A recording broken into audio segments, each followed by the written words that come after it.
Welcome back, everybody, to Advantage in Paradise.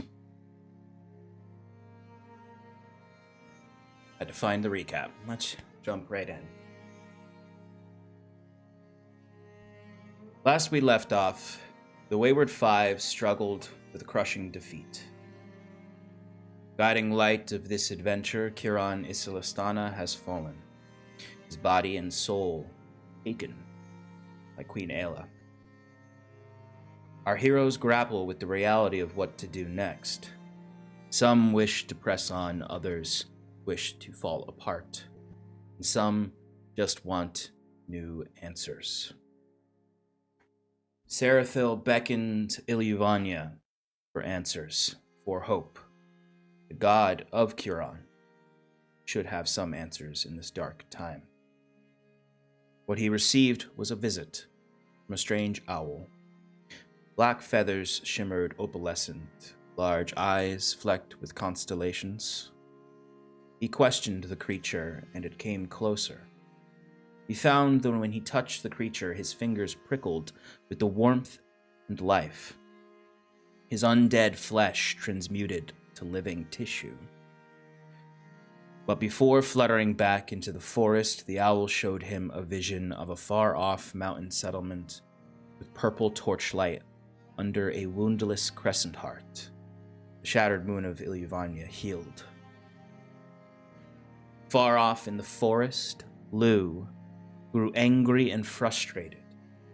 But Timber calmed the essence of the god, the war god, the wolf god, and retook control of his own body to assess the situation. Though he wished to return to his friends, the owl also came to him. Unlike Sarathil, Timber was familiar with this creature as the avatar of Astraeus, or known to Timber as Nukt, the deity of his own monastery. His god led him further from the druid grove where his friends rest, out towards the cliffs and mountain roots to the northeast. He found himself at the very site of Kiran's death, with the blood still fresh, looking over the light-speckled river of Elysia. Here, Astraeus prompted him to take a leap of faith off this cliffside. He accepted this challenge, found himself gently dropped into the duff of the forest below, where, as he stared up at the twilight sky and the shattered moon of Ilyuvania, he also found in those grasses what remained of Kiran's staff, after the champion of Queen Ayla had ripped the magical shards out of it. He pleaded for the god to tell him what to do. Through cryptic suggestions, the owl insisted he take up the staff, and sent a sense, a feeling, a growing vengeance through Timber. The shadows of the owl manifested through the staff. The deity fused Timber's own pact weapon, Kunai Inkswell, with the staff, transforming this shattered shepherd's crook into a spear.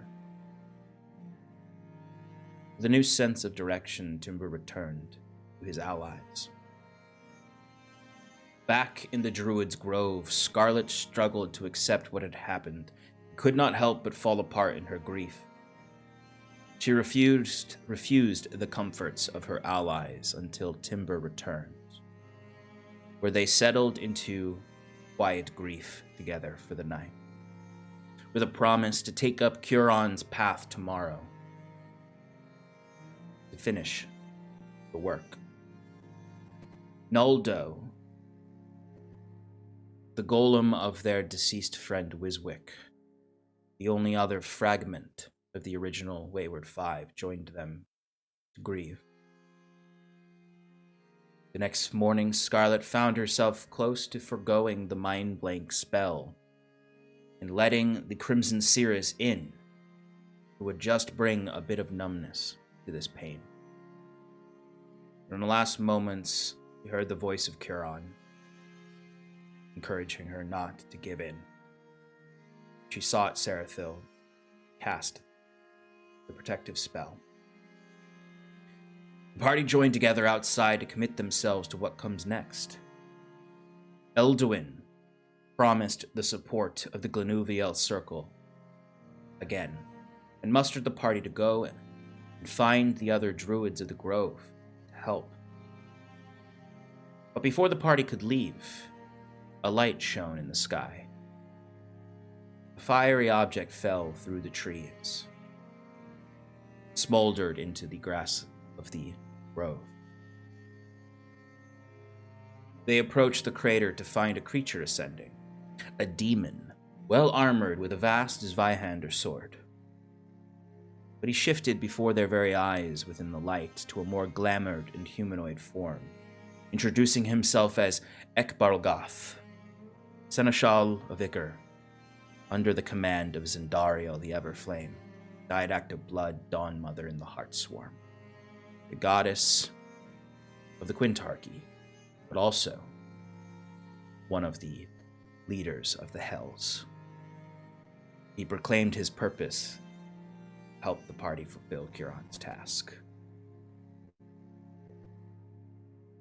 This is where we left off. Curon, if you... Stefan. Too soon! Damn. Open that wound back up. Hasn't even closed yet. I know. If you could give us just a brief description of your character again, just to refresh what our party has just seen rising from the ashes of this crater. Of course. Alright, I don't have the doc because when I had it up. That's okay. For the most part, he's, as Sean described, heavily armored. It's like a dark armor with bright, it's like a dark reddish armor with bright jade trimmings that's very, very sharp and pointy and probably is gonna hurt, with like inscription on it. And he's wearing a full helm that when he lifts the plate up, first you saw a very demonic face with 6 eyes, 3 on either side, but as the light strikes it, it turns into a more celestial, beautiful face of a human male. The only difference is his left eye has the symbol of Zendariel, which is 2 triangles on top of each other, like that. So instead of a pupil, he has that, and he's got flowing auburn hair. Yeah, that's what he looks like. And so the idea here is when the light hits him, he's celestial, and when he's in the dark, he's more demonic. It's reminiscent of Curon's first encounter with the Everflame. Excellent. And he has just ascended from the ashes, smoke still smoldering from this crater, and steps of flame following him from the fires, the sacred fires still burning there, as he has just proclaimed that he's here to help. What do you do? He's just standing there with like his arms out like hey, I'm here. Got my dagger out. What purpose would a didact of the Hells want to help us for? Well, of course. You're here to stop the old witch, what's her name? Ayala? Yes, that's the one. Gather power for the shepherd boy's errand, and with that power, you are to stop the Harbinger and the Pallid King, both threats to hell. I mean, it is hell, and it's quite powerful down there, but the Wayward Ones knocked on our doors before, and we do not want to see that fight again. Well, it would be nice to get a little... He starts, like, exercising a little. Get a little fight in. It's been too long since my sword tasted blood. What makes you think that we need your help? Did I misspeak? Your leader died. I'd say you're in desperate need of some assistance. From you. A stranger just fell out of the sky. I don't really see that you have many options.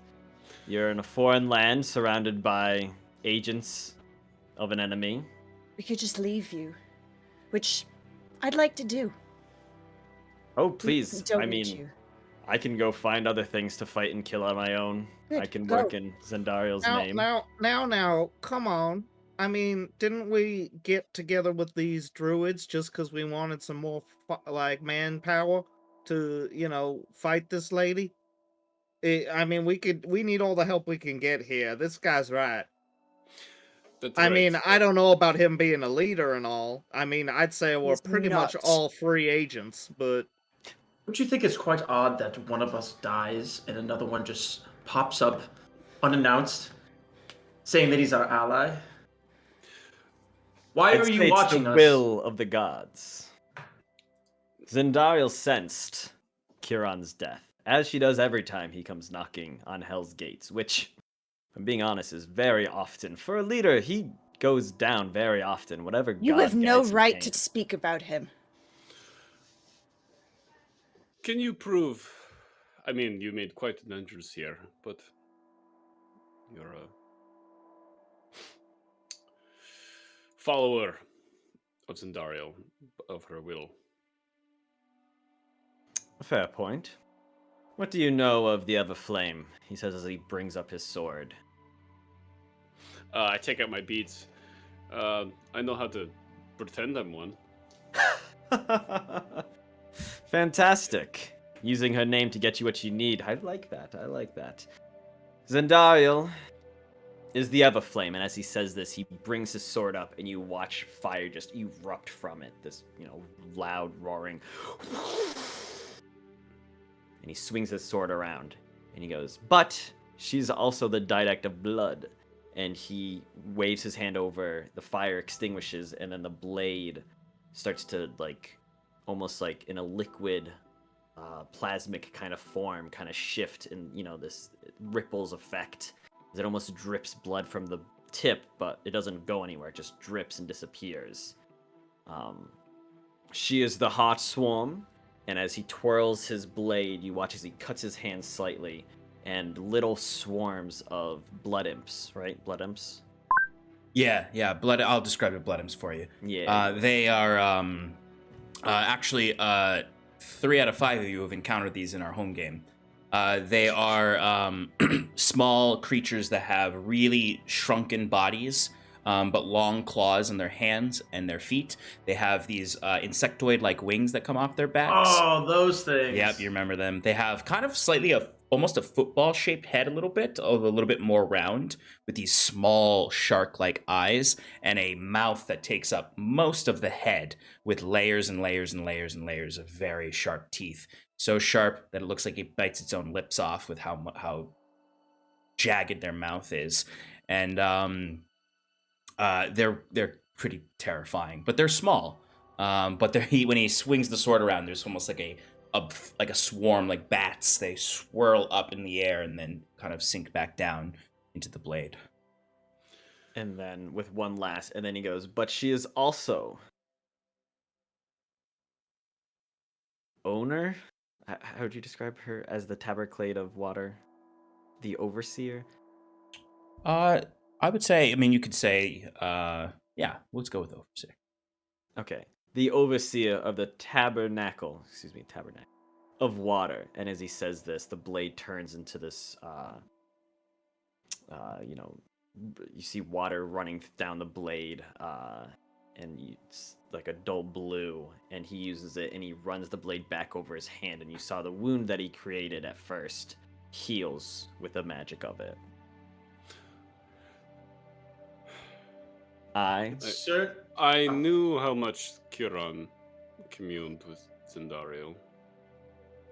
What's in it for you? Under her Well, besides being subject to her and her will, I am a seneschal of Ika within her court, and if I'm being honest, have been rather bored. So, when she had this assignment to come to the mortal plane, enact her will on you mortals, I was more than happy. to come here. Though if I'm saying, I may just be her best lieutenant. John, And what did she brief you on? The gist in general. I'm well caught up with the Pallid King's consumption of the Feywild, the Harbinger, an agent of the Wayward One, still enacting his plans. And that this boy, Kiran, was sent here to assemble some trinkets or another to resurrect his deceased goddess. Which isn't exactly how it works, but I'm sure it would have been fantastic for him to see. And you know nothing about what we've been through as a group, because that matters. I mean, I know that, as I've said, a number of you have passed. You yourself, I believe, came to the tabernacle just briefly, not enough to fully, but your soul belongs to another? Am I getting that right? Of course, you actually, he says, pointing to Talray. I don't know much about you, and he points to Sarathil, and he's like, I guess actually you haven't been on Death's Door either. Are you even alive in there? I'm guessing that was pointed towards him. Sarathil, yes. I'm just gonna stay silent. Just eyeing you up and down. And just kind of like looking to Timber for what he was saying before. And just being still guarded. Yeah. I understand you all might have your suspicions, but know that I'm simply here to lend my sword in aid of your cause. John, I have fiends as a favored enemy.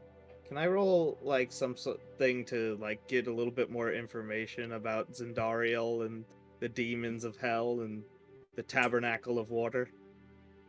Sure. Give me a religion check. I'm also gonna just, for fun, I'm just gonna roll an insight check. Yeah, absolutely. I have a -1 with I got a the 16. religion, but I do get the advantage. Stefan? 16. Against your, 20-something?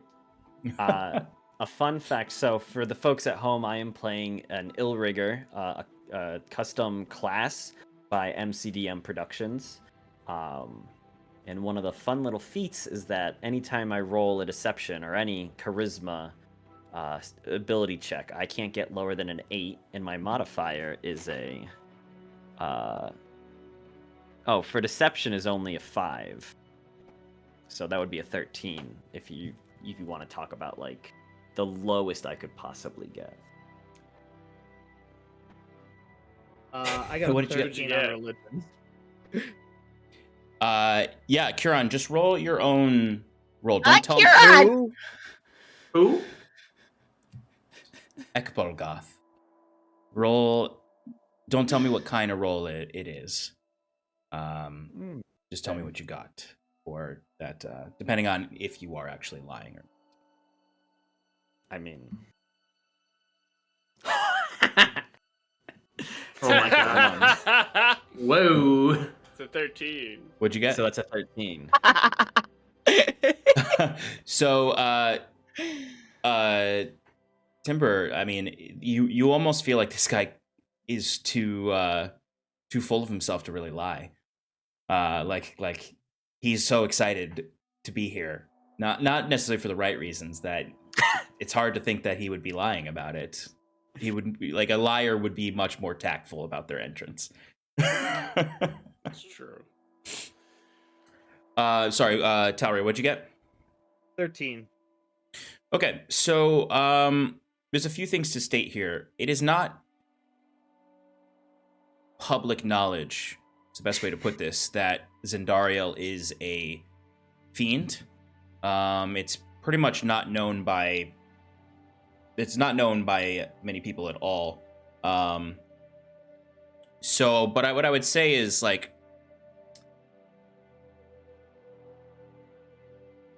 it's a difficult thing to, even with that high of a roll, like, because it's not really known by anyone that Zendariel is a demon.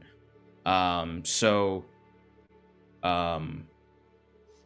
guess all you can really say is like the celestial part of him seems legit, and doesn't feel like he's deceiving or faking that type of magic coming off of him, but he does still radiate with what you are familiar with as the fiendish fires of hell.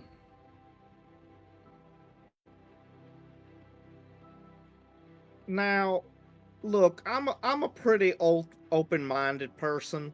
I see that you seem like a pretty honest person to get along with, and I'm happy that you're Thank here to you. help us.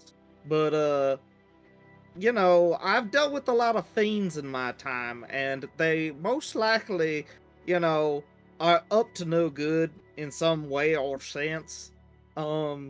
And Fair those spooky little things that you just summoned, and the fact that you were like totally cool with stabbing yourself, you know, that doesn't really put a good, you know, vibe in my head. You know what I mean?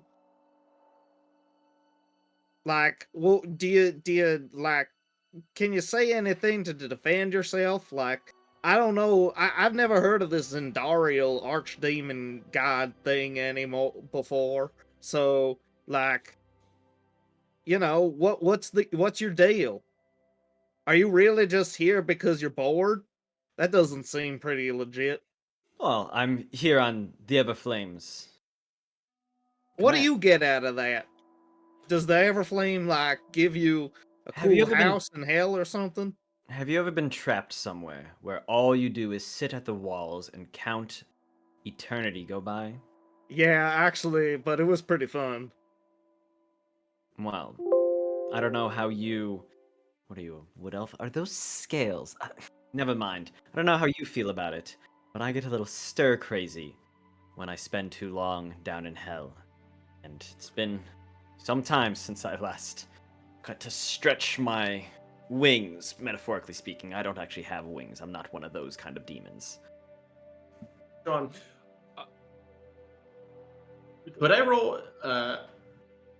So you already like mentioned it to Clayton. It's not public knowledge. Like, what is there at least public knowledge? Like, what if like how many hells there are, and like which one there is?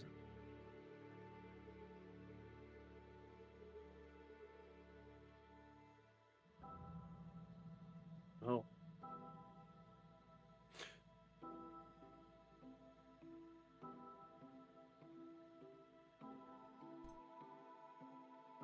All right, now they can hear me.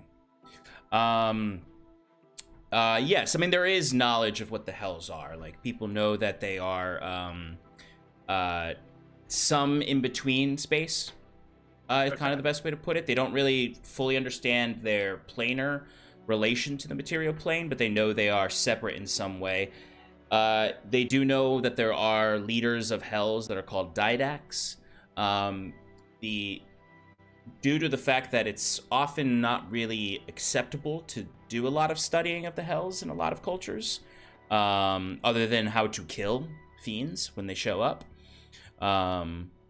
It's really kind of that forbidden knowledge in a lot of ways. But in your time, they probably would have had a better knowledge of the hells because you were much fresher off of the Morrsir conflict, and the devils were a particularly potent force in the Morrsir conflict. So you would know a bit more about it. That's all I need to know is that the character has knowledge about it, which is fine. Jumped back in, turning to Timber. What purpose did Curon have lining or seeking out the Everflame? I did not know of this. He spoke to many gods to get some answers of the world and their dealings, assistance, just anything. And looking back to Mr. Demon Man. Sorry.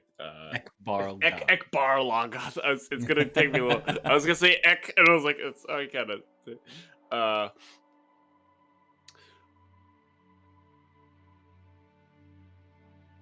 Look, we could use your assistance. And I- looking at Scarlet's reaction, I just walk put the hands away. up. Nope, I walk away. I'm gonna go just throw my dagger and go after it. I can't deal with this anymore. I've spoken to a follower of Zendariel before. I don't think you're bullshitting us based on how you present us. However, you're going to be watched. Of course, I understand.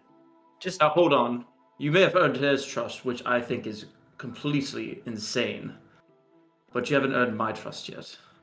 if I'm being frank, I don't give a shit whether any of you trust me or not. I'm simply here to fight mortals and sate my thirst for some good combat. Think you can all give that to me? Sounds like you've had trouble enough. I'd love to see just what's giving you so much trouble here. Champions of Illyvania. He says in a very, very sarcastic, mocking voice, if that didn't come through in the roleplay. Turning back to Timber, is this the attitude that you want? Avenging your friend? As I turn around and walk after Scarlet. I'm sure this is the sword you want avenging him. It can cut through just about anything. Can you shut Right, up, Sean? please? Can it? Can you just shut up, please? This is... Even though your assistance could be appreciated in the oncoming days, we just lost, our friend who you keep stepping on with your words. And it kind of hurts most of us. So... Ek Barlgoth. The chain around your neck that provides the glittering light that keeps you in this form. As you mock them, you feel a searing pain come across your neck. And Timber, you would notice, like, scars, especially when he's in this humanoid form, not so much in the demonic form. Just like not like very noticeable, but in the right light, there's just sort of this ever burning and then re-healing scars all across his neck that seem to be some kind of exertion of someone's will, probably Zendariel's. Would I would recognize it as that, or assume? You could I would say it's up to you. I think on how. Should I you make an think assumption Timber. check? Let me make it. Roll me an assumption check. I feel like An Timber has a assumption. really high assumption modifier.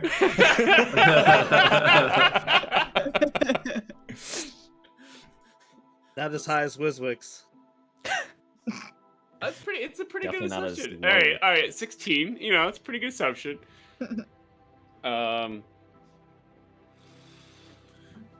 So, looks like your deity is even.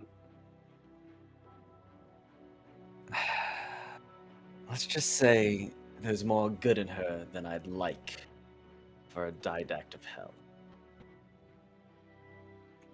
But we don't get to choose who leads us all the time, right? No, If but it's so luckily she important- leads you. So I will follow you all.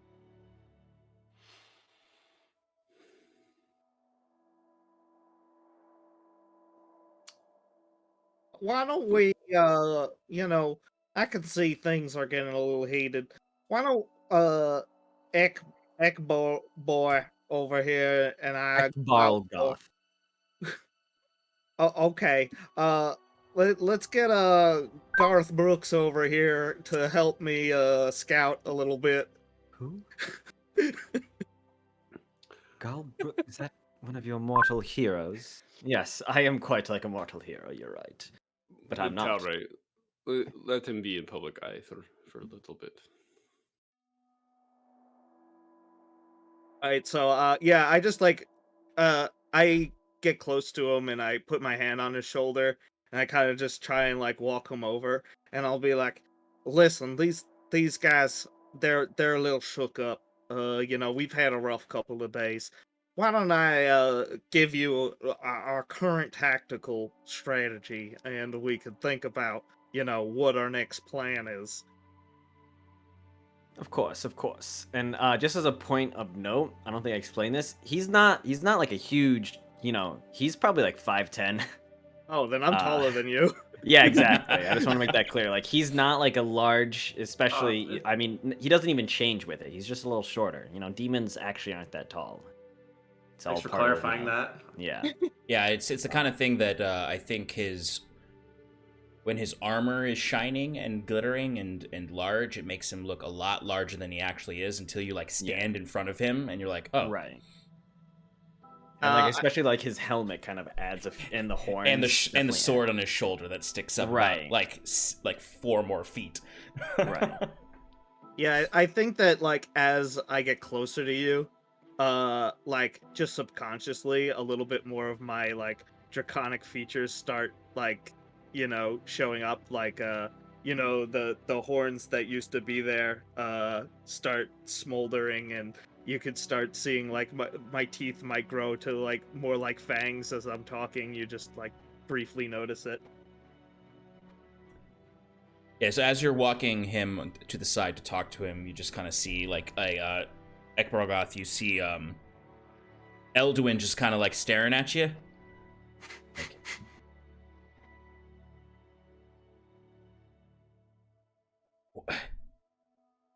you better stay away from Florian. He's gonna want to study you.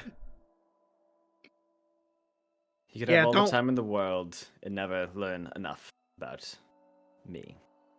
Don't worry, we're going out. We've got some things to discuss. All right. Well,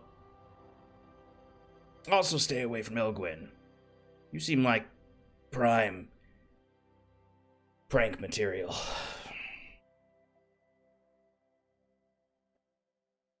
I don't know what that means, but okay. Stay right here. Don't leave this spot. I'll be back. I'm gonna go find the two that walked away. He turns to Talaran and goes, "I'll follow you." Yeah, we leave. Oh, these troublemakers. All right, Sarathil, yeah. when you left, were you going to look for Scarlet, or were you just? Yes. Okay, cool. Yeah, I was going after Scarlet. Cool. All right, then what I'll say is, Scarlet, where did you walk off to? Did you just go back inside? Or No. off? I went out. I went off, and I'm like, I'm using my. I guess it would be my corrupted dagger. Whatever my dagger of return is. Just your corrupted dagger. Yeah, so hucking it at trees, and just when it comes back, hucking it again, and just over and over and over again. And yeah. Scarlet, basically the way that dagger works is like when you throw it, it hits into the tree, and then like your arm, like the living armor kind of like forms around the forearm, and it kind of like almost grows back out of your forearm into your hand. That's cool. That's cool. There's a slight stinging pain every time it happens. Not enough to really like mess with you, but just enough to be kind of like, ooh. Yeah, I don't even notice it at this point. I'm so pissed. And so does it only work if I'm wearing the armor? Because I'm not wearing the armor right now. Well, the armor is inside in the you. dagger. Yeah. Yeah. So like it's the kind of thing where you activate the armor with it, or keep the armor within the dagger. Okay. When you're out of combat. When you're in combat, as soon as you're in combat, the armor, if you're wielding the dagger, the armor reacts and comes out. All right. So I imagine it's just like you said, the dagger grows out, and maybe like the living armor starts to come off, and then I throw it, and then it recedes, and then it comes back, and it starts the whole thing again. Okay. Yeah, so if you kind of run off, then you'd probably run off towards the direction where kind of their grove expands into more forest. You'd be by like the pond area, so you would, as you're kind of angrily throwing, there's just sort of these bale fanes kind of like coming out of the water, their long necks just moss coming off as they just like notice a person. Like you would have thought they were just moss covered rocks in the water until they're like curious about a person being near the water, and you can see just their big ethereal masks, heart-shaped masks, all watching you with the two big eyes, and just like the little like fairy lights almost floating around all of them in the flowers. Sarathil, you would definitely get to her before Timber steps away, so you all will have a few moments to talk. And Timber, you could basically, Alex, you can interrupt after a few minutes if you want.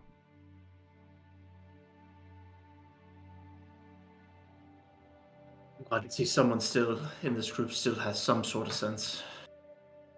I don't know what to make of this, Sarathil. This... Ugh.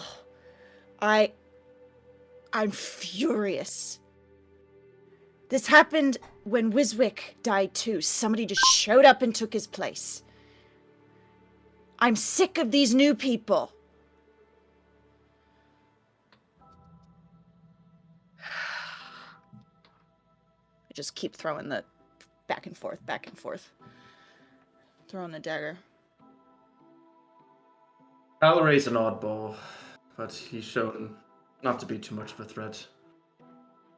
It's unnerving to hear this newcomer know so much about our adventures. Just doesn't sit right. Right after Kieran's passed. How are we supposed to work like this? I don't trust him, and I barely trust Telray.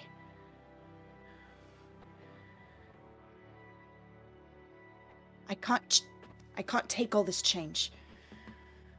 When one thing is starting to make sense, the universe rips it apart.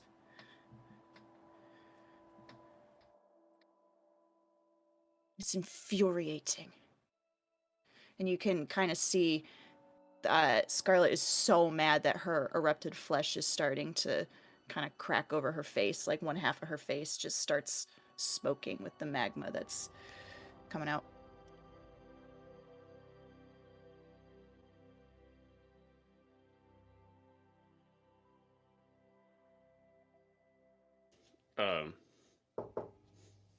Whoa. What the fuck do you have to say for yourself? Accepting his help just like that? Are you out of your mind? What possessed you to do that? He hasn't attacked us. And also he has a good argument. Neither of these Balefanes. Should we just take them along too? Why not? What were you thinking? I'm thinking we need more people, Scarlet. You... Elves are very dangerous. Full face is erupted flesh now. You did it without even talking to us first. You're just like, oh, come along, let's go. You can be part of our crew now. I didn't say that. That's basically what you said. There'd be heavy restrictions on what he can do for now. And Well, good for you. He's going to listen to you, this person he just met. He's not going to listen to me. But if he steps to the line, then, they can go fuck off. But They can go fuck off right now. But one thing to note is that if he doesn't do what Zendariel says, he gets punished for it. What do you mean? Him mocking you? It's the same sort of chains that the gods do to punish those that are leashed to them on the primal plane.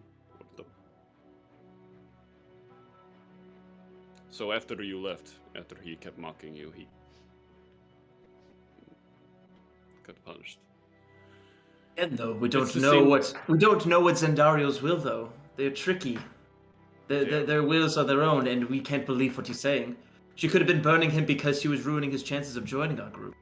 Correct, and this all could be a ploy too. He could be a tool, like Ashk. Ashk is his own will, but Why did you accept his help without talking to us first? I did never accepted it. You basically said, yes, we can use more people on our side. Which, I don't know how else he's supposed to interpret that. Well, it doesn't matter how he interprets it. I could always backstab him. We could always backstab him. My word means But trust me, first chance I get. I don't like this. I don't like this. I realize we are at dire straits and need help. And I have possibly a solution that I would feel at least more comfortable of him tagging along. Please. Let me try to penetrate his mind. And What good is that going to do? See if he's lying. I could detect his thoughts, or attempt to. And if he's lying, or if he's at least telling us what he's saying is the truth. It's not the fact that he's lying or not. It's the fact that he just showed up and expects to be a part of this group. And expects to avenge Curon when he did not know him at all. I don't think he expects for that at all. I think he is just happy to... Well, if he's telling the truth, that's his. But the hunch that I get, based on the way he speaks and his mannerisms, is that he just wants to get the fuck out of hell. So, He's walked right into another hell. Sarathil, I think that is a great idea, and we should pursue that. Just to confirm all suspicion. And...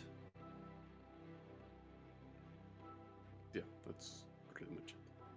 Fine. Let's us return. How far? Do we see them in eye shot? This place is not huge. Yeah. I mean, there is like some clusters of trees. So from where you guys walked off to, like, I'd say there's like a copse of trees there. So like, you could if you adjusted and moved, and you could see them off to the side.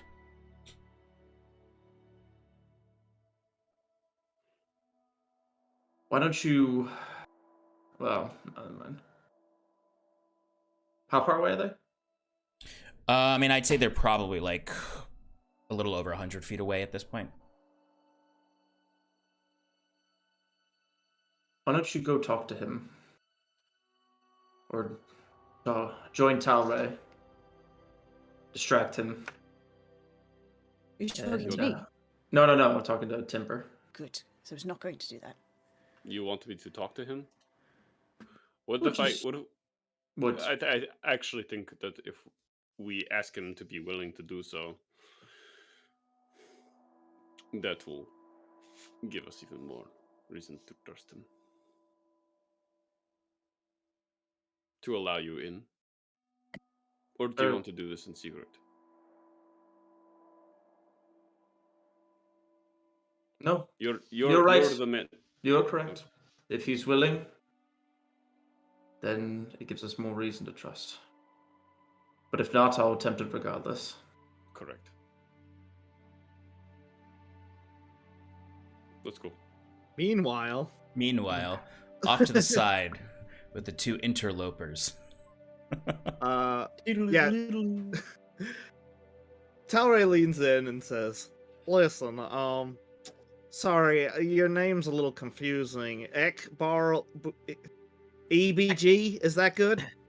Ekbarl Goth. Actually, I went by Ekud for a time, if that's a little easier for you. Ekud. Okay. Okay, Ekud. Well, let me let you in on some, details around here. I'm not sure Scarlet likes anyone, but she especially doesn't like newcomers. That's the one with the red hair. The one that ran off right away. Yeah. I would say try to avoid her. I mean, I was as honest as I could be. Honestly, the only person who really accepted me when I first get to know these people was Curon. He seemed very open to having me, so I feel like in his memory, the least I can do is to give you the benefit of the doubt. So yeah, try not to make that blow up in my face. I- I appreciate the gesture. Talaray, was it? yeah. Tell me, do you know anything about a certain Drake known as Glowman? Oh man, that's one of those dragons that reached for goddom, right? Yeah. Let's just say I have a little bit of a connection with said dragon, and it gives me a little bit of insight, uh, celestially, uh, that lets me know that this type of group is filled with a bunch of fine folk that, you know, are only out to do good in the world. Now, I don't know if that's your kind of shtick, but it seems like it's your deity's. So, if you want to make him happy, making us happy might be in your best interest. Was it a him? It was a her, but Oh, sorry. I see what you're saying, Talaray. I'm not saying that you gotta put up with their crap, because I can tell you they've got a lot of it. But, if you want to, I've been trying to get them to get their head in the game for a little while, and it's been difficult. So, if you want to discuss what I mentioned before, there seems to be these monoliths that the druids were talking about that I believe seem to be targets in order to weaken Ayla's hold on the people of this realm. I don't know if that's our best plan of action, or if the situation has turned with the loss of our things. But Talray! okay, here they come. What are you doing telling him everything? I'm just telling them our next step. I didn't tell them everything.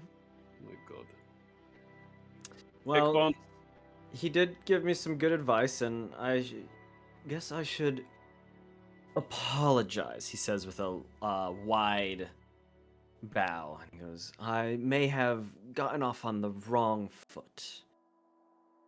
I don't intend to replace anyone here. I was simply sent and have welcomed the chance to test my mettle on the mortal plane.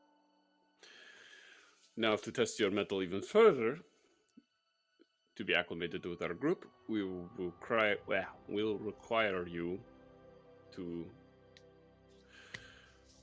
have your mind invaded. Wait, hold on. This didn't happen to me. Wait, did it happen to me? Don't worry, Talray. No. We already know everything. No, excuse my friend with what he's trying to say. Sorry, I don't know how magic works. Thank you, Sarathil. Come to a compromise. If you are telling the truth, then you have nothing to hide. I just wish to detect your thoughts. Nothing deep, nothing personal. Just on the outside. See if you are indeed who you say you are, and if you mean us any threat. That's fair, though it's no way to make new friends. I can't wait for his inner thoughts to just be like, kill, murder, burn, blood. I keep that in mind. I've lost too many, and I don't take... not looking to make new ones. As I'll reach up for the diadem, where it will illuminate its azure glow, and I will attempt to cast Detect Thoughts on Edgar. Eckard Kane, remember that. Yes, Eckard Kane. That's actually, yeah, it's perfect.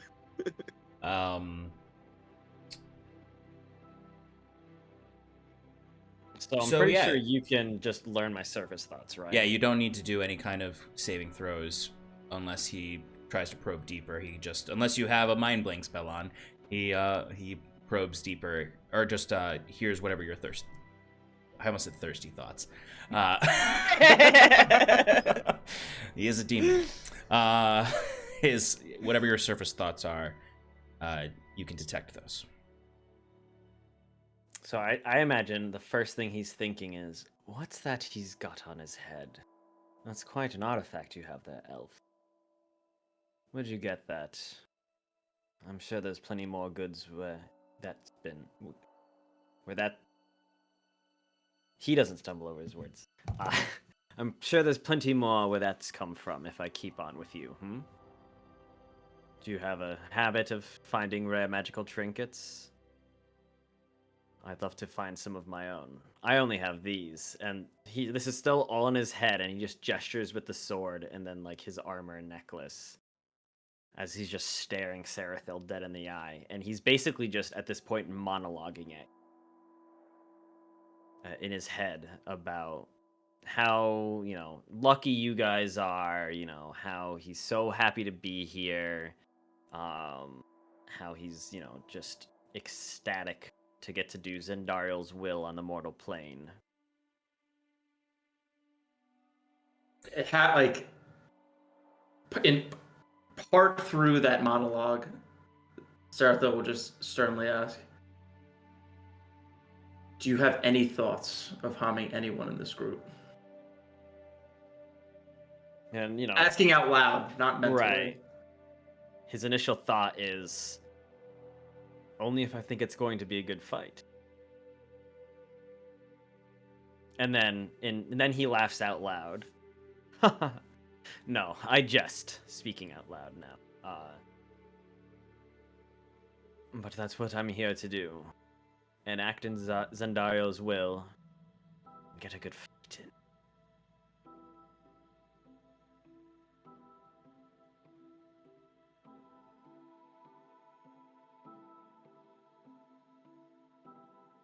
Any more questions, Elf?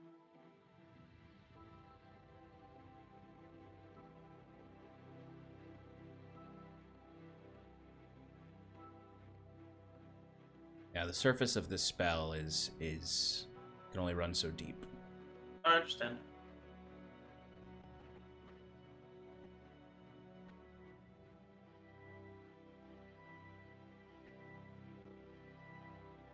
Well,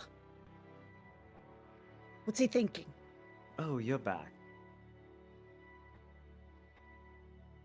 I don't even look at you.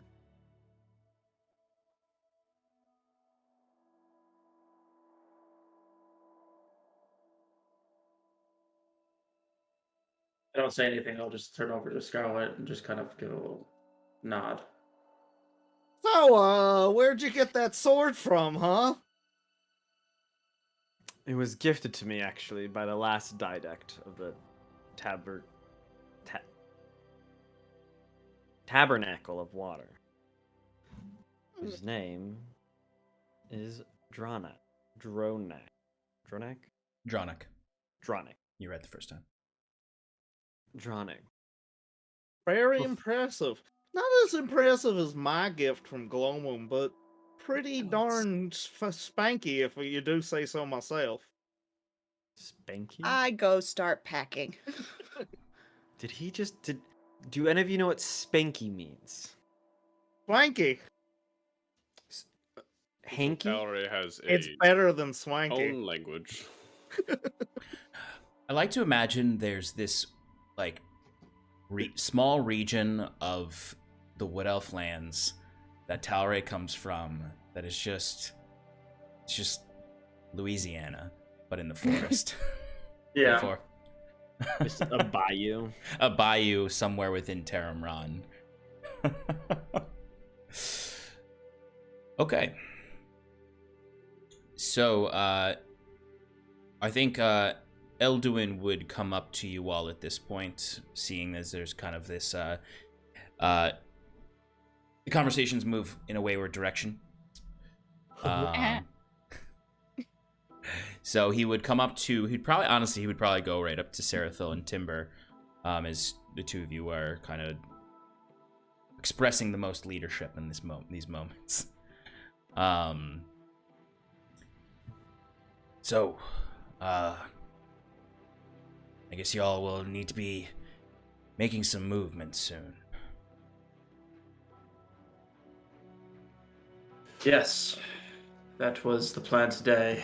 Do you... trying to think what the best course of action would be.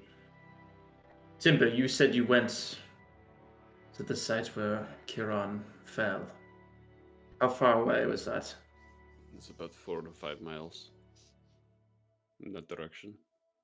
And how close, turning back, how close would you say is the nearest one of those monoliths that you mentioned? Well, I imagine there'd be one, there's a couple of them. I imagine there'd be one at the edge of the forest. Somewhere along those lines. Don't believe she ever erected one within the hinterlands. But, as far as taking them out, I think I might know someone who might have, some knowledge about how to do that. Haven't seen him in a while. Haven't visited his home in a while, but he lives to the north anyway. Be on the way for you folks. Is he trustworthy? Oh, for sure, he's the leader of our order. We don't really talk to him much because he's kind of the rest of Elysia considers us particularly hermetic. But we really just like being in the forest and out there studying the actual life, the natural world.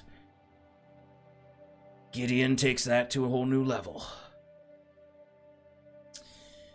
But we haven't seen him around the grove in a while, and it would be a good first step in gathering the druids back to support your cause.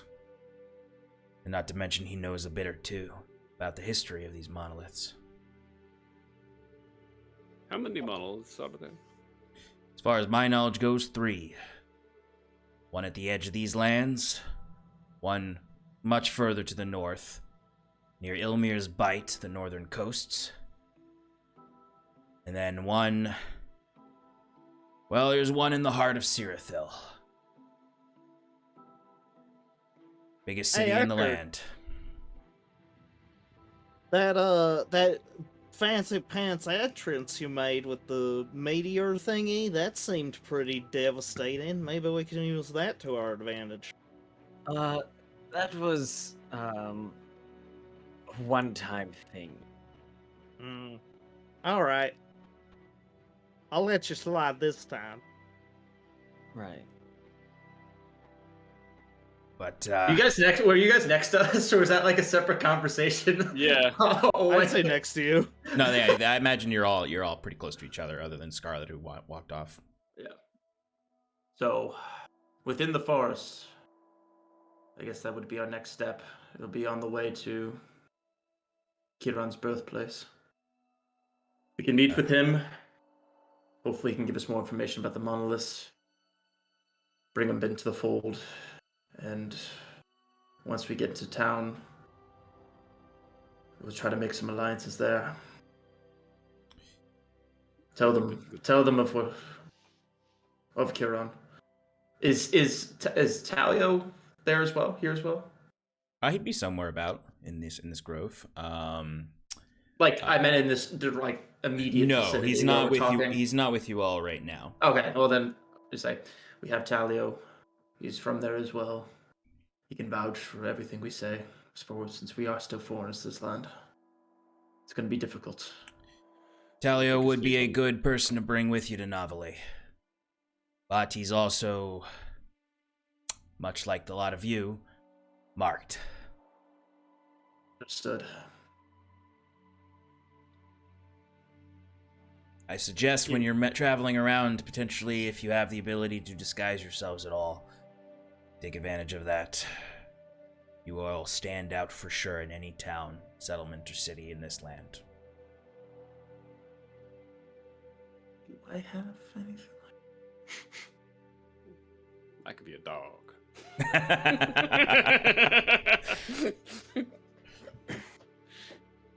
This is a dog. Minor illusion wouldn't. No, you'd need something like Yeah, disguise self or alter shape, or there's Or yeah. seeming Seeming, yeah. Seeming's the best one. for everybody. Yeah. I'm just really good at hiding, so I could just avoid people altogether. I am gonna go up to Sarathil, say, I'd like to go out scouting. If you catch my drift. I'll be back soon. We're going to leave. Scouting for what? I don't get your drift.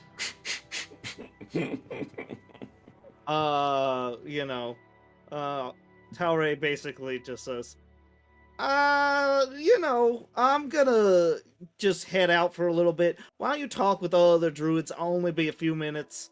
I'll find you. I'll catch up. How about We that? don't need to know you're going to the bathroom. You can just go to the bathroom. All right, yeah, I wasn't gonna say it, but I'm gonna go take a piss. See you guys later. There you go. Go. I fly Excellent. off quickly. Okay. You know what I'm actually trying to do, right, Sean? I do know what you're actually trying to do.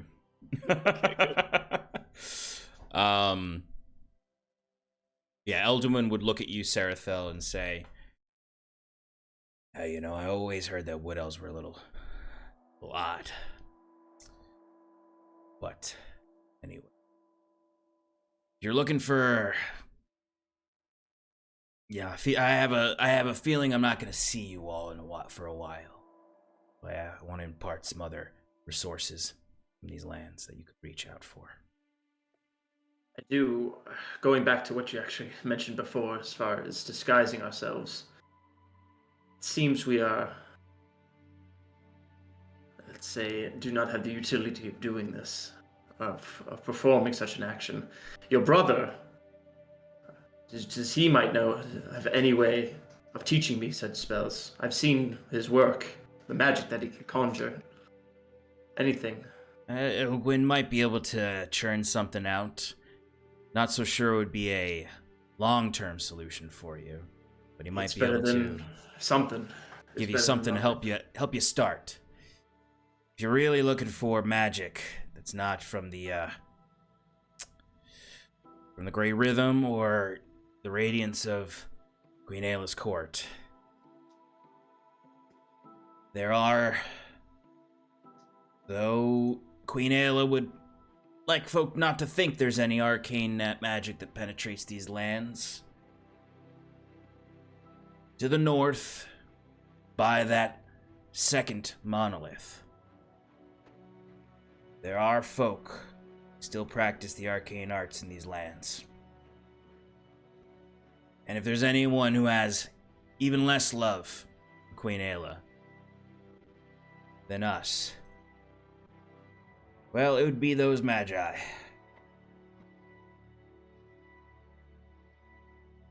They might be able to teach you a few spells, if that's what you're looking for.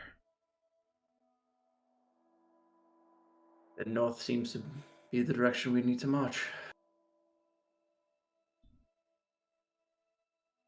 Well, again, we appreciate your hospitality, and especially given the intrusion that we brought here. Trust me, kid. Sorry. Kid? You're clearly older than everyone else. But now this is a welcome intrusion. Glenuviel Circle's been a bit quiet for too long, while Ayla's wrapped her fingers around this land. Like I said, we haven't seen the other druids in a very long time. Gideon's a good start. Can wake that son of a bitch up. Is there a way we should greet him, or address where he can where we can gain his confidence? Something you Well, can give us that he knows it's from you? I could definitely give you a symbol of the order to show that you're friends. If you're really trying to impress him, though, bring him a specimen of some kind. A rare and beautiful plant, creature of some kind. Honestly, any kind of specimen. We call ourselves naturalists here. I know the river clerics call us... Well, I don't even know what they call us anymore. But he's a man of the world, or man of nature. Study. Would it have to be a whole specimen? Better if it is whole, but he'll take fragments. The more you can excite him, the more he'll focus. Looking at Timber, it's like one of us did just murder a unicorn.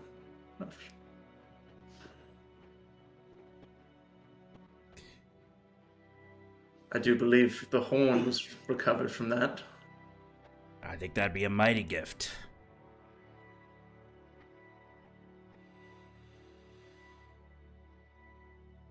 But we'll see if we come across anything else. By the way, those mages to the north, they're tricky fellas. Careful with their words. There's a reason that mages have lived this long in our land. A land that truly despises the arcane. They're called the Anthelian Unity. Very old magic up there. Older than you. And if you see a floating castle, don't go inside. Noted. Sounds like we should go inside. I don't like you. It's fair.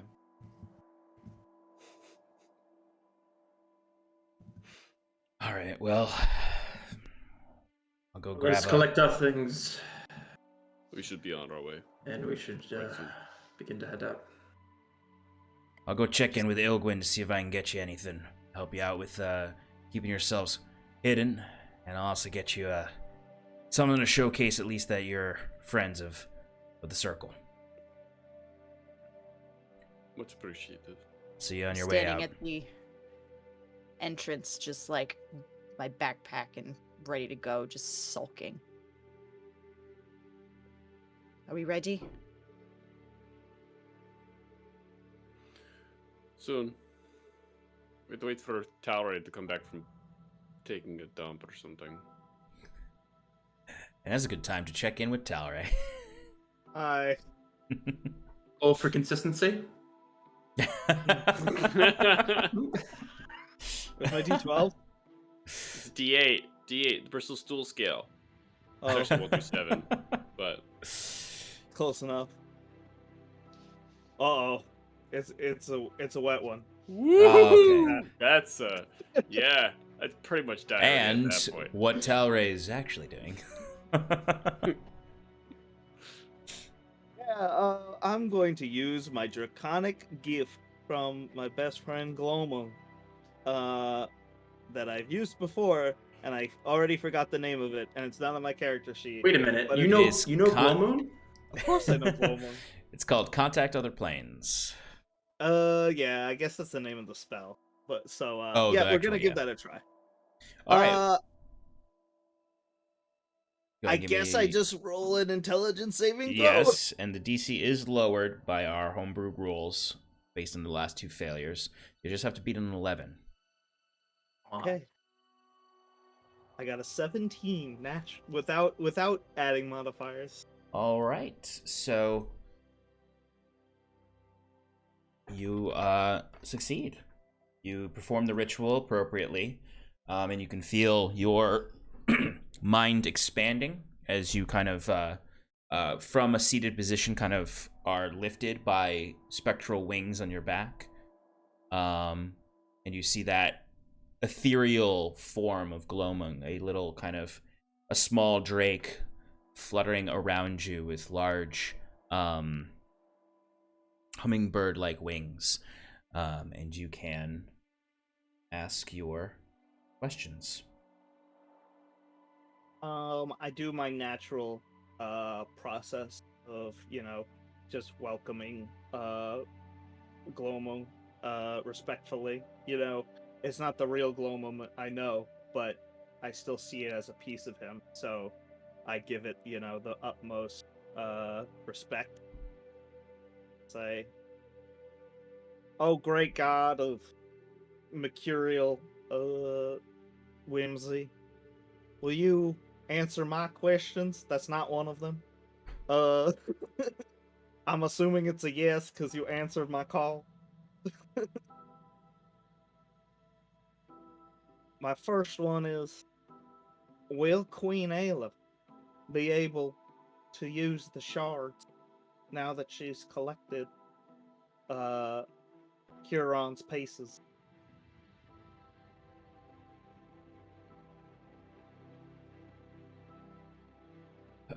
You see this form of gloaming kind of flutters around. It almost appears like he's distracted at first, but then he rushes back and flies through you, where you feel a maybe coming from him.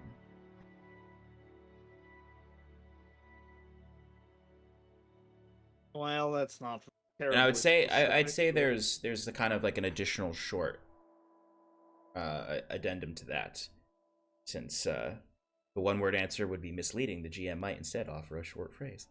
Yeah, you could say like, no, but soon or something like that. Yeah, the answer is not in the way she thinks.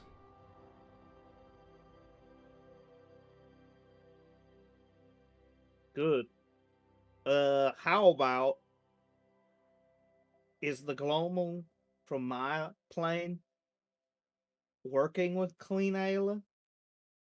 Is he willingly with her? No.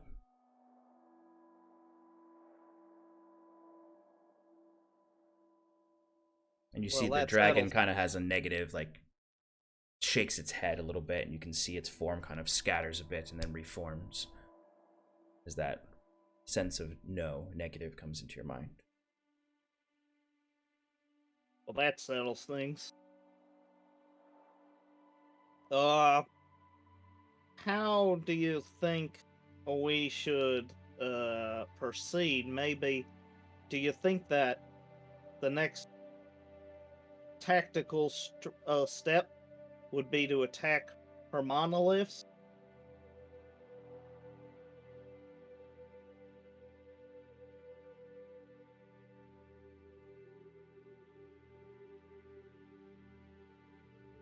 It would weaken her,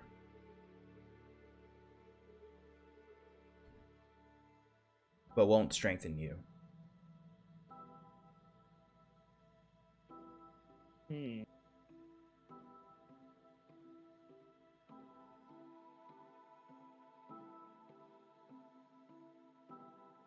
If we do defeat her and collect the shards for our own,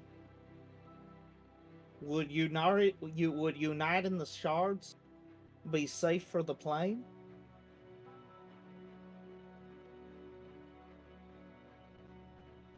No.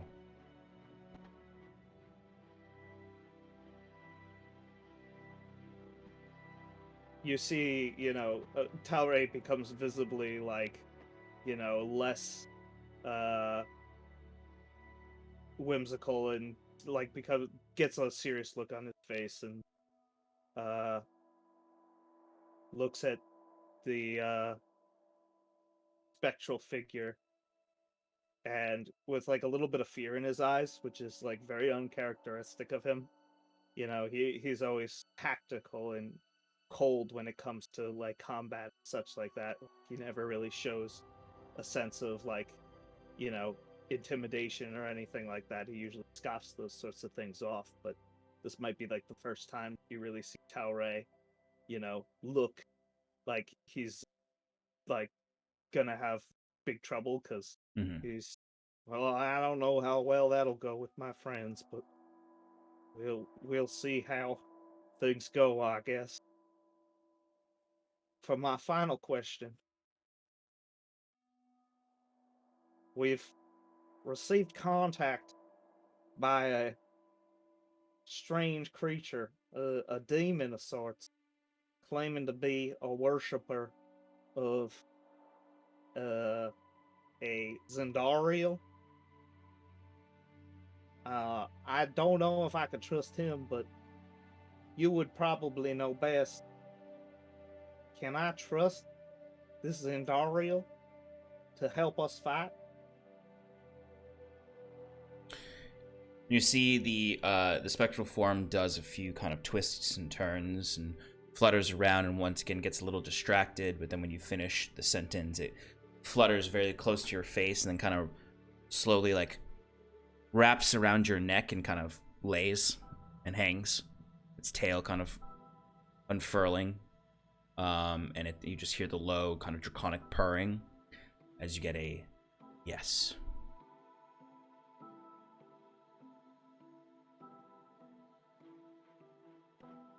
I understand now.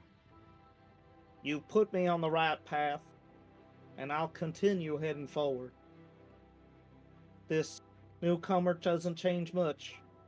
Maybe I could see him see a way to help me in my goals. But when it comes to fulfilling Curon's,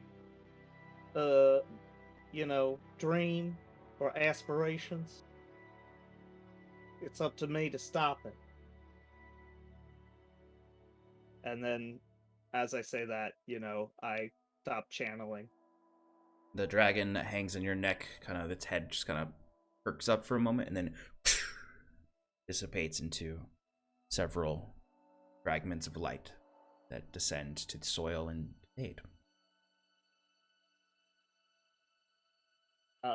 With newfound determination, I strive to reunite with my fellows. Yep. So as Talray was away and you all were packing up to get ready, you would reunite out in the courtyard of the grove, and you would see Elduin would be standing there with Ilgwyn. You see Elduin is holding a package there, waiting to say goodbye to you all. As you all gather up there, Ilgwyn kind of looking in that same shrunken manner that he has been in since the death, kind of almost hiding behind Elduin, who stands there, still has an apron on, as he would come up and hand you all. Well, he'd come up to you first, Timber, and put the package in your hand. One package in your hands. What we got in here is a patch of Balefane moss. This will be a symbol of trust that you can give to Gideon. Okay. Do they have any properties to them? Oh, many. And it's a particularly potent reagent. Can I have some for myself as well? I already put a little extra in there. Oh, thank you very much.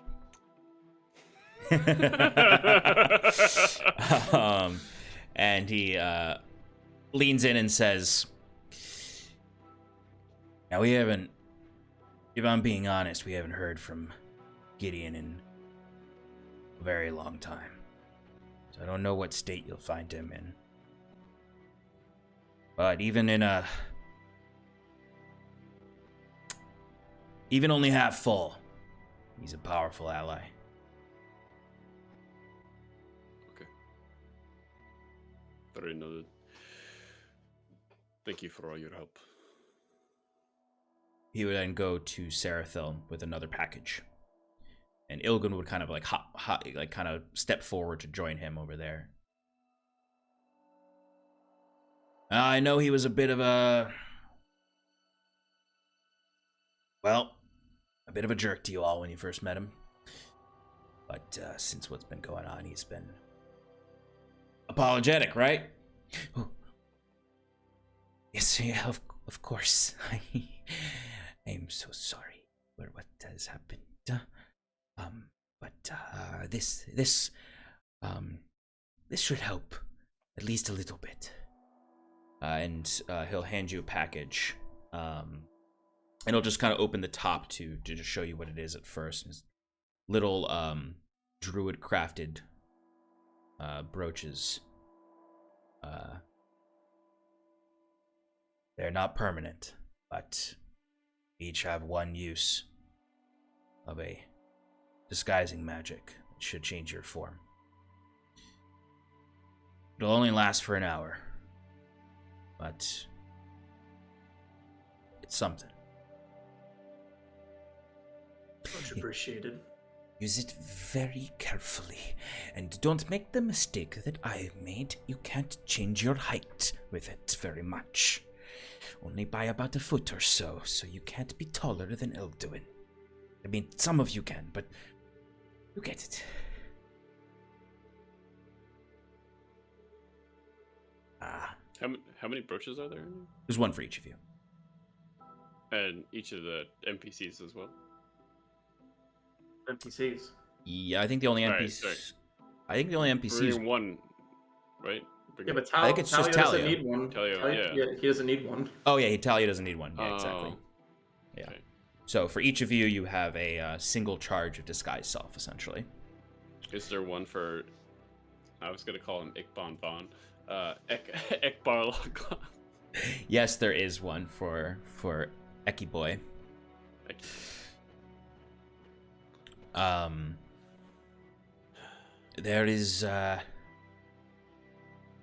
There's also a treat in there for you all. Something I whipped up this morning, and I thought you might be able to use. It's my own recipe. I mean, it's not a hot meal, but it'll provide you with a boost if you need it. And there's kind of this like really gross looking gruel that is in these it's almost packaged in like this thin membrane. It almost looks like a translucent leaf that he's wrapped around the contents of it to make almost like, if you've ever seen those bags of waters that some nations have, where you bite into it and then drink from it. It's a lot like that, but with what looks like almost like a, for lack of a better way to put it, a gazpacho inside. But it will provide you with the effects of Hero's Feast. One charge. One for each of you.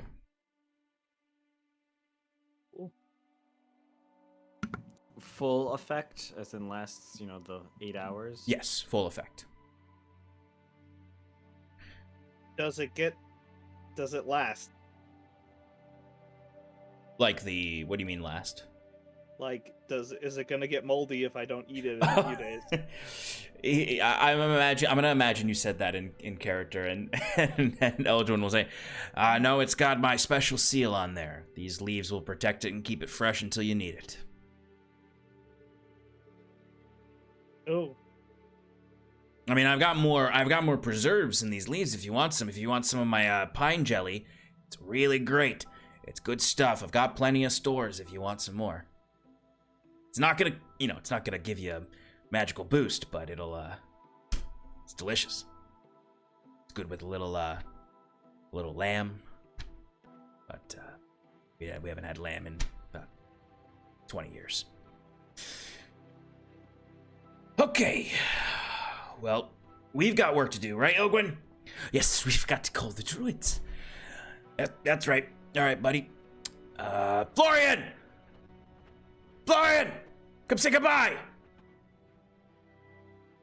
And you see, Florian drops down from some pulleys from a tree again. And he has these, you see he has this contraption on his face that has like several different layers of magnifying lenses. And he looks back and he just immediately lifts it up and puts it back down and lifts it up.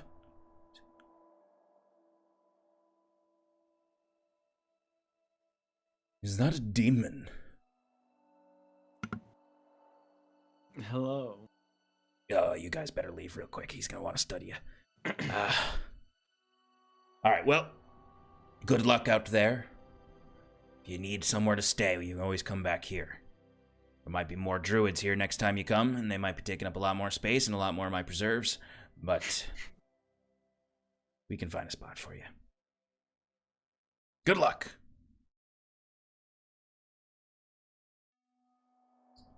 Thanks. See ya. Thank you all again for your hospitality. And you see they turn, and it's as formal as the goodbye was, they very quickly get back to their own work. Yeah. And just let you be. So I guess then we start heading north. Absolutely. Right? Yeah, Yep. They would have given you directions of how to follow it. They would have told you to get to the river, and then follow it. There's a river to the northeast or the northwest, and then just follow it, and you'll eventually find Gideon's land. Particularly said to look out for greenhouses. And iron fencing and hedges. And it told you specifically, like, it's gonna be surprising when it comes up. You're not gonna be able to miss it because it doesn't look like anything around it. Like, there are still trees there, but it's a very contemporary, non-Elysian structures. Right. There'll also be a lot of random sculptures that you'll find. Gideon is also a sculptor and likes to decorate his arboreums and greenhouses with said sculptures. All right, so you can start to head north. It is probably going to take you at least a couple days to get there. So you do have some time as you're moving. The forests are relatively safe, so you shouldn't run into too many issues.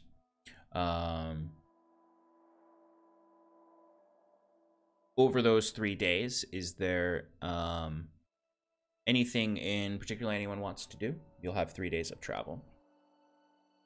Scarlett? So, one of those nights when we make camp, and we're just settling down for the evening, I will get a sudden inspiration, a sudden thought, and I will try to. I'll reach up and touch my sending tattoo. Mm-hmm. I'll try to see if I can contact Huron. Okay.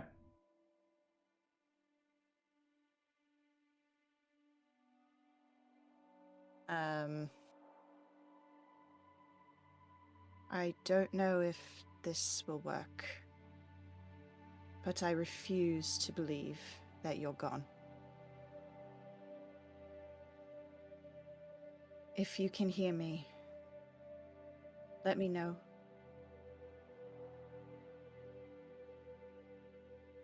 That's it. Okay.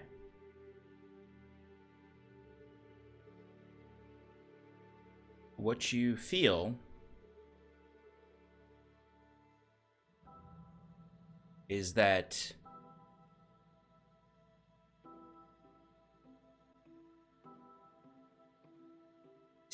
the spell lands somewhere.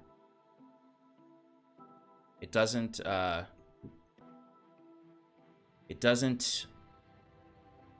it's not how you've used the spell before, though, where you know for certain that it reaches the exact individual you have contacted. But what you can tell is that it has found footing. But you're unsure what that means. There's no response, but there's also no immediate indication that it is not reaching someone. It gives me some comfort.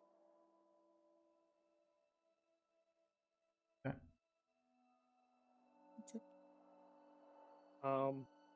I'd just like to mention that ever since like that part where he pulled away, Talray seems like, his giddy normal self while traveling.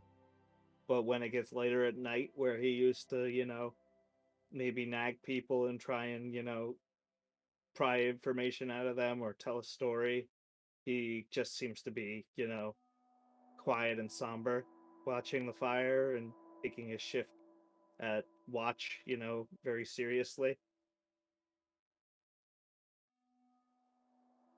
Okay. I think on the third night, as the party's making camp, Ekbarlgoth just like throw down his sword after, like maybe he wandered off into the woods while everyone was setting up and comes back and just throws it down and goes, "By the hells, you are all the most boring traveling company I have ever had the misfortune to be with. Can someone please do something, anything? A story, a song, a tale? Don't you have a bard or something?" I toss a produce flame at him.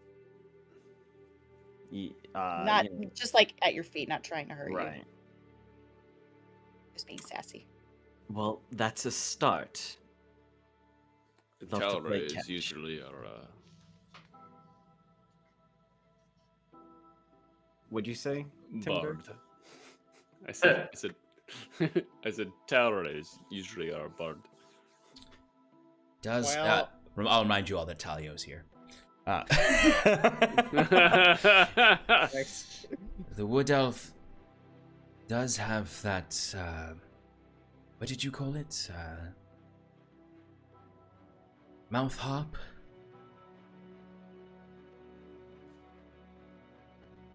Yeah, Talray, remember your mouth harp? Oh yeah. I suppose I could play a little ditty. I'm not in the mood for storytelling usually. I'm not the best player in the world, but I'm getting better. Usually when there's a story to accompany it, yeah, it kind of just pulls away from my not too great chords and stuff like that, but I'll try my best. And I pull out my little harmonica that I guess is something that nobody's ever seen before. No, you've pulled it out before. Okay. But it's a unique instrument in this world, and I sit and I just play. I try and do something that's a little bit cheery, but not like I guess it would kind of just be like a bar song, something simple. Yeah. Like basically the equivalent of chopsticks.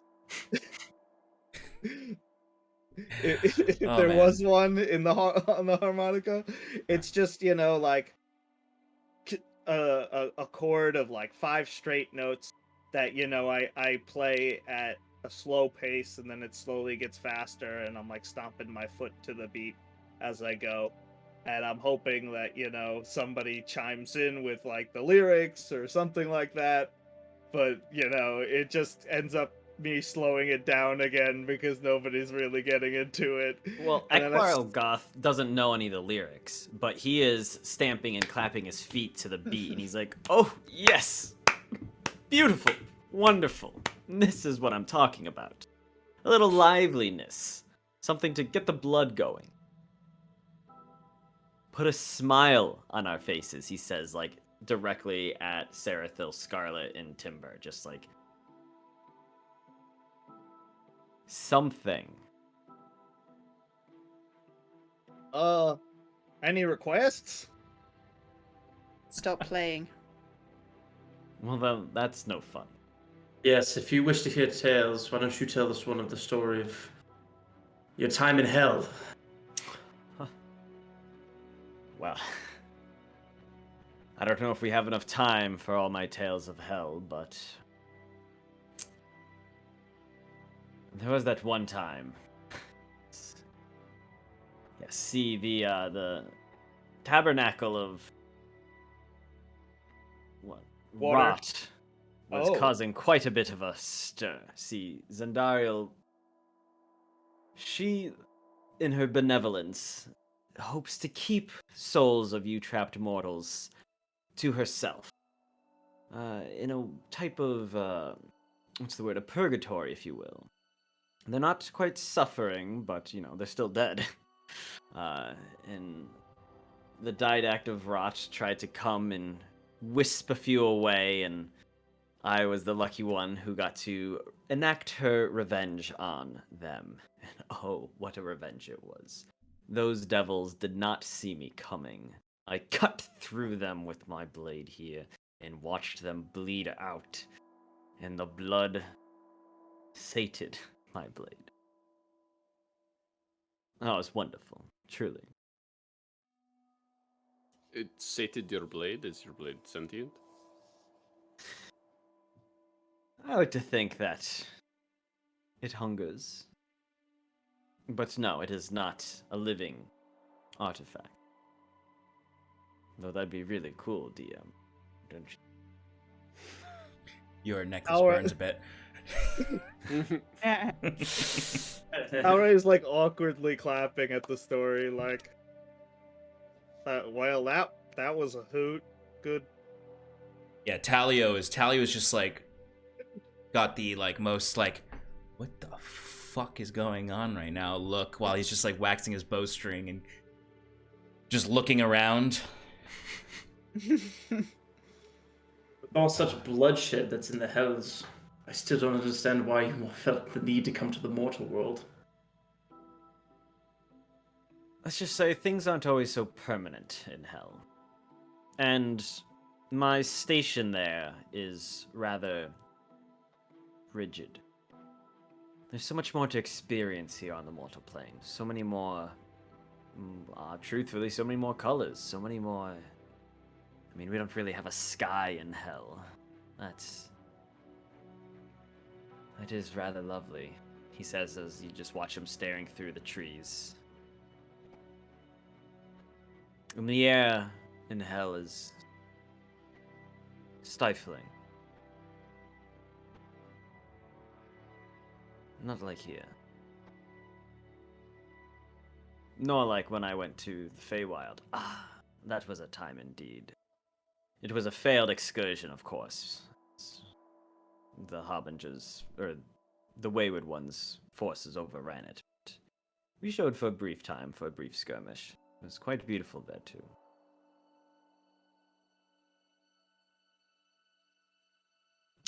The things you see when you enlist in the army, the didact of blood. Truly marvelous.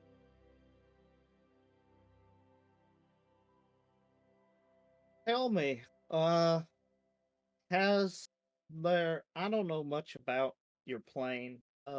Although I've been to a few, I can't say that I've spent much time in the home of demons and devils and the like. But I know that they seem to like my patron. They seem to like to eke out into other planes, either cause havoc or whatever. Do you ever get visitors in hell? People who aren't meant to be there, that maybe godly creatures or maybe even just adventurers like us? Of course.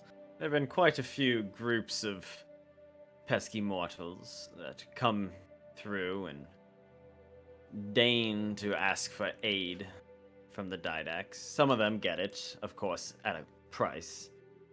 I actually think there's a tale of one of the Didacs. I forget his name. Something. Oh, I don't know. Doesn't matter. But no, it's true. There are those that wander their way into hell when they're not welcome. Sometimes that's my job to see them out. Seems like we used to have very similar professions. I was the guardian of Galomon's horde for many years. Look, I'd say it's probably a lot harder to stumble your way into there than, an entire plane of hell, but, I had to deal with a few, trespassers in my day. I'm sorry, you guarded the treasure hoard of a god drake, and yet you are not adorned in the wealth and riches? Well, I'm not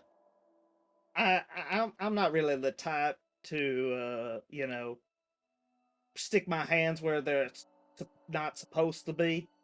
This was a gift from my friend Gloma, and I show off my weapon, but when it came to his material possessions, he wasn't really the kind to you know dress up, be fancy. Sure, he had a few of those things, magical items and the like in the horde, but that was his stuff. I left it alone. Seems like a missed opportunity. Is all I'll say. Well, I mean, I'm always looking to help him out. So if you got some of those fancy doodads from hell, maybe we can make a trade or something like that. Maybe something like that. Another day. And the conversation continues somewhat like this throughout the night. Maybe there's another ditty from Talray that echoes in the night, I imagine, in that way in movies when it just sort of the camera pans away from the camp and you hear the voices echoing and you hear Eckerd being like, talking about how boring the rest of you are. But night will come and you will all rest. And the next morning you would begin to see overgrown statues in the forest bed. As you kind of, the entire time you're moving along here, there's just sort of this raging river that you've been following on this last day that has gotten you into an area where the trees are less dense. There is a low-hanging mist on this cold morning throughout the forest. And you every now and then take a turn and you see, and some of you might even like jump as you see, think there's a person that pops out from the tree, when really it's just a half fallen apart statue of an Elysian elf. As far as you can tell, you've entered into I almost said Eckerd. You entered into Gideon's territory. There is no sign of presence here. This forest is dead quiet. Like, not even the sounds of birds. This fog lays heavy everywhere. And the statues look like they haven't been cleaned in decades. What would you like to do?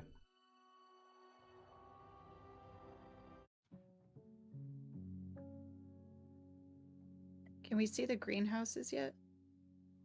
Can we clean them? Yeah, this is actually what this quest is going to be, is just cleaning greenhouses. And cleaning statues and doing chores for an old druid. Hell yes. Go. No, you do not see any greenhouses yet. You just start to see statues. Is this what we were supposed to find? The druids did tell us that he was a sculptor of some sort, but looks like these have not been touched in quite a while. But we must be getting close, at least. Keep your eyes open for some sort of life. You want me to Yeah, scout the ahead? brush is a lot more open around here. Maybe I could just take to the skies and get a better look about where we're going. I suppose, yes. Go ahead and try, but this fog is so dense, it might be hard. Okay, Sean. I'm gonna fly up and do an old primeval awareness. Sean, are there? Can I do a survival check for any footprints or any sort of signs of? Yeah. So Timber, you can give me a survival check. Talray, you said you want to do primeval awareness. Yeah. I guess I wouldn't really be able to sense druids in general, but I can probably look for fae. Okay. Yeah. Give me that that perception check we have you do for that to see if you can get specific pinpoints. Mm-hmm. Yeah, I assume that, like, you know, they mentioned that he's into collecting rare materials and stuff like that. So if there's any sort of energy near him, it's probably fey magic. And Talray, do you also want to go up above the trees and do a normal scout? Sure. Okay. I got a 16 on the regular perception, or the perception for the For your primeval awareness. right. And should I roll again for the other one, or should we just take Yeah, the same one? let's roll again for that one. Okay. For generally visualizing, I got a 2 and a 1. So we'll take the 12. Okay. Timber, what was your survival check? 17. 17. Okay. While they're doing this, what do the rest of you want to do?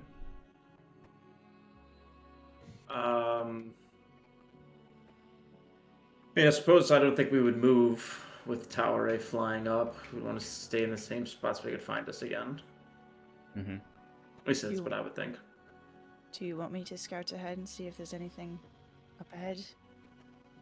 I can use the fog to my advantage. Sure. Just be careful. I won't touch anything this time. So I will move a little further ahead, quietly, and just kind of using the fog to be sneaky. Okay. I'm looking Go ahead and give me for- a stealth check, and then perception or investigation. Okay, stealth is a 29. Investigation is a 15. Okay. Ekbralgoth, are you doing anything particular? I think he's standing in the back and just watching everyone else as they do everything. He's got his Vihander out, just casually waiting for anything to happen. Okay. I'll go through each of you one at a time. Talray. With that 16, you can definitely get a sense of basically, remind me what the different types of energies you can feel with primeval awareness. I can feel whether it is aberrations, celestials, elementals, dragons, fae, fiends, or undead. Okay. There is a tiny blimp, a little blinking light in the distance of fae, very small. There are pocks of aberration flecked in a radius around that little tiny light of fae magic. With your general 12 perception, when you fly up, the trees and the fog is really what's blocking most of your vision, but you can see these dome tops to several greenhouses scattered throughout on the horizon. Some of them are broken, and you can see kind of like when you fly up into the air, you can see like a flock of birds fly out of it, as it's basically just this sea of white fog, and then these large dome top greenhouses with the tops of trees throughout. Everything with a very light tinge of violet due to the early twilight skies above, but you can't really pinpoint specific things. But with that primeval awareness, you can sense that there are flecks of aberrations throughout, and you can at least get a heading on where that little light of fey magic is. Okay. Yeah, I fly down. Timber, with your 17 survival, Yeah, of course. you start to find what you think are tracks. They don't seem to be footprints, though. They more so look like claw marks and dragging, almost like something doesn't... It looks like something is pulling itself. That you see traces of that is the only real sign of any kind of life. Every now and then, you'll see some footprints at the base of a statue.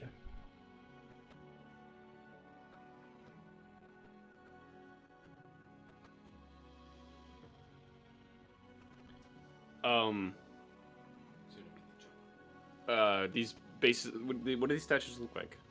They look like Elysians. They look like people. Okay. They're like footprints on the. What happens if I push one of the statues? If you push it hard enough, it'll fall over. Okay. All right. Just. I wouldn't want to do that. Okay. Yeah. They don't like as if you touch them. If you touch them, they don't really seem to react. Okay. All right.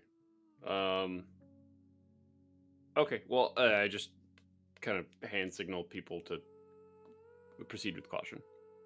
Scarlet, you went ahead with that 29 stealth. You feel like you're pretty well hidden. You said investigation, right? 15. Okay. How far ahead do you want to go? I'll go about 50 feet. Okay, so you're not gonna see too much at first, 50 feet ahead, because the way this forest is densely bogged up, like, and like these statues are pretty far apart from each other. Like, this guy probably has a lot of land to his kind of study area, so you're kind of incrementally moving, and I'd say when you get 50 feet ahead, you would start to see the first outlines of small greenhouses.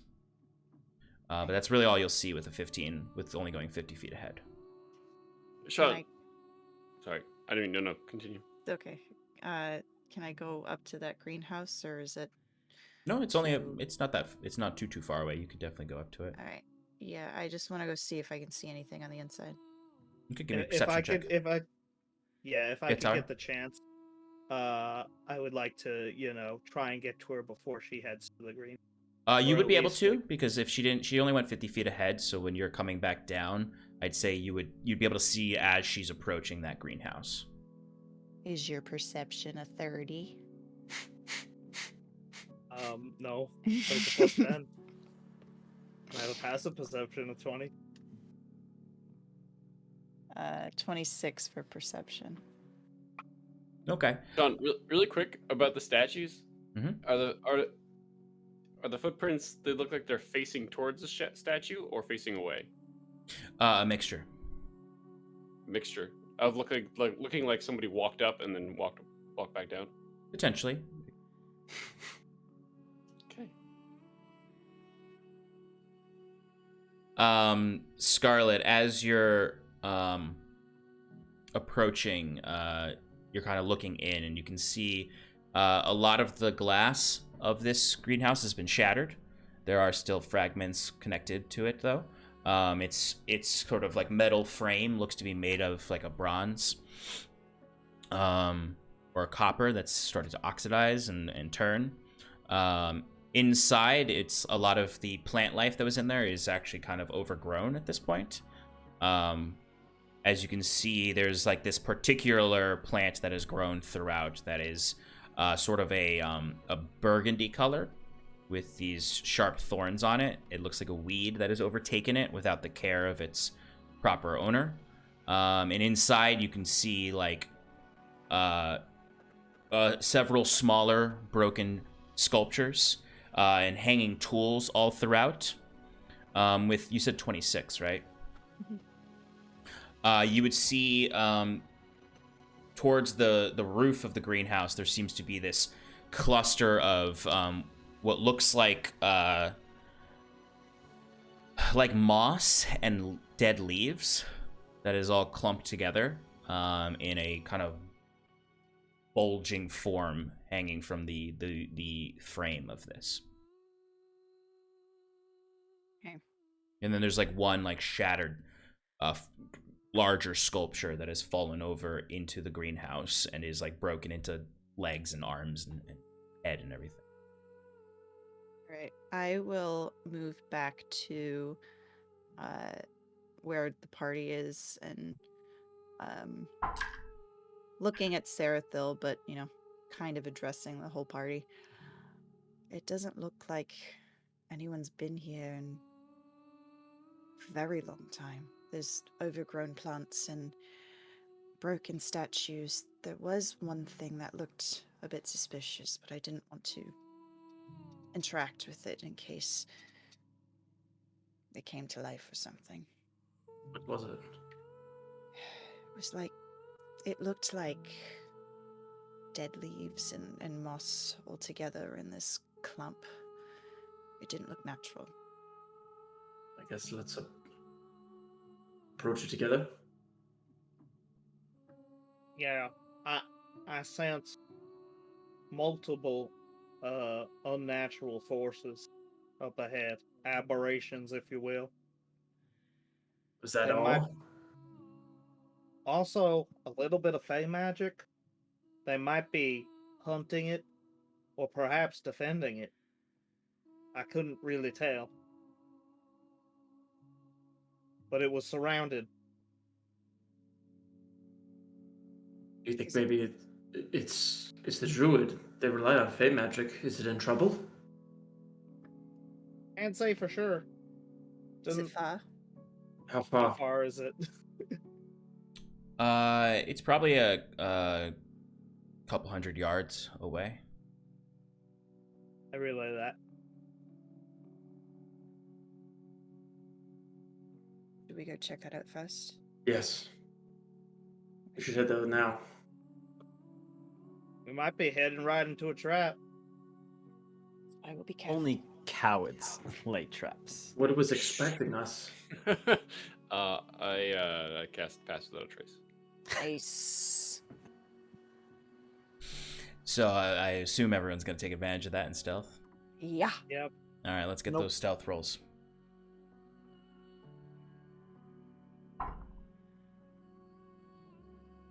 I get I it. summon Monday. Do I get advantage? It's plus 10. Oh. 16. Oh, can I get a marching order? I'll be towards the front. Yeah, I'll be either up front or towards the front with Scarlet. I'll be behind both of them. I'll be in the middle, I guess, between Scarlet and... Goth is taking up the rear, and to reiterate, not stealthing in the slightest. As he's just kind of no. sauntering Zweihander over his shoulder, just, every step, the armor is just making that.